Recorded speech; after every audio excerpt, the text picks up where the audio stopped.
Eh bien bonjour, je suis Yann Gourvenec, fondateur de Visionary Marketing, et aujourd'hui nous allons parler du content marketing avec un état des lieux et un focus en B2B, et c'est la version 2023 pour mon cours de content marketing, social media et word of mouth marketing avec ce focus B2B qui est un peu particulier, que je ne réalise pas toujours d'ailleurs dans tous les cours, ça dépend des circonstances. L'année dernière, je l'ai donné pour IICP, qui est l'école de journalisme à l'intérieur de Galiléo, et peut-être que je le redonnerai encore cette année si on me rappelle. L'agenda de cette partie en 7 points. Le premier, comprendre le B2B. Ça peut paraître contradictoire. Pourquoi comprendre le B2B? Tout le monde sait ce que c'est des entreprises qui vendent aux entreprises. Eh bien, vous allez voir que non, ça n'est pas aussi simple que ça, malheureusement. On aimerait bien, mais c'est un petit peu plus compliqué. Mais d'ailleurs, c'est tant mieux parce que c'est ce qui apporte du sel à cette discipline et qui en fait sa richesse et son immense intérêt, en fait.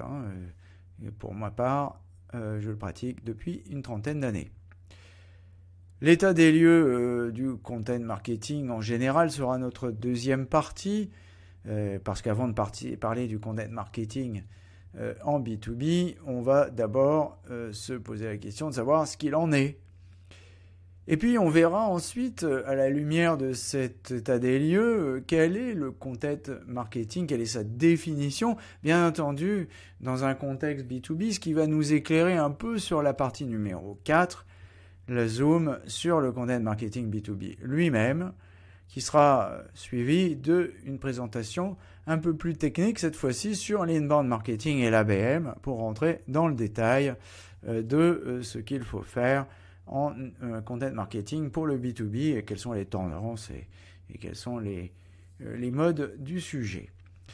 Nous poursuivrons avec le futur du content marketing tel que je le perçois au travers des différents défis de cette discipline depuis maintenant une bonne dizaine d'années que je la pratique au sein de Visionary Marketing, l'entreprise, mais bien entendu, je la pratique depuis beaucoup plus longtemps que ça, je la pratique depuis 30 ans, donc je donnerai mon point de vue avec ce recul et cette pratique du terrain. Et puis, on ne pourra pas finir, bien entendu, cette présentation sans parler de content marketing et d'intelligence artificielle, bien entendu. Ceci étant, je précise que cette partie de la présentation, elle existe sur mon slide deck depuis déjà au moins 3 ans, puisque ces technologies d'algorithmes de diffusion, elles sont déjà très anciennes. Elle date de 2017 pour GPT-3, 2018, la création d'OpenAI, et puis la pratique dans des logiciels comme Writer, par exemple, depuis 1 ou 2 ans. Donc on mettra tout ça en perspective et on évitera de répéter les mêmes âneries qu'on voit répéter à l'envi ici et là. Alors, faire résonner un contenu est un art, c'est un peu ma phrase fétiche, et c'est un parti pris, c'est notre sujet, c'est un sujet qui est un petit peu contre-intuitif, qui est un petit peu différent de ce qu'on pratique ici et là. Moi, j'ai une orientation très orientée sur le marketing du bouche à oreille.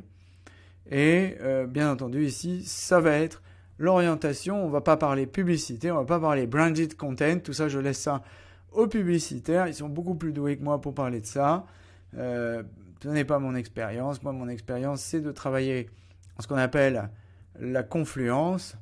Et je vais y revenir dans une seconde. Donc, les stratégies de contenu, premièrement. Deuxièmement, le marketing du bouche à oreille.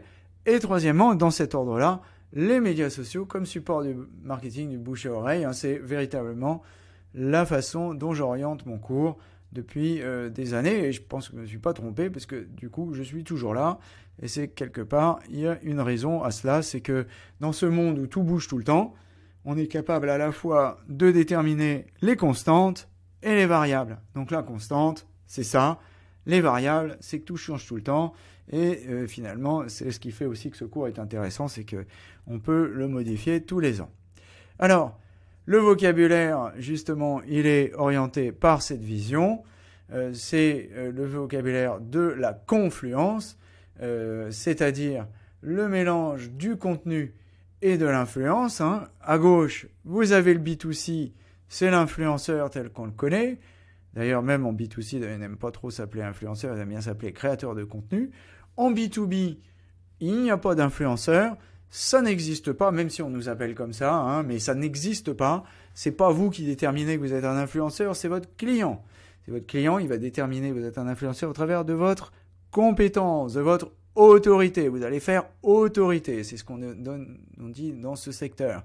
Et pour faire autorité, eh bien, il faut avoir démontré sur le terrain sa capacité, on dit vulgairement dans le domaine de l'IT, à délivrer, c'est-à-dire être capable de réaliser, de faire le résultat.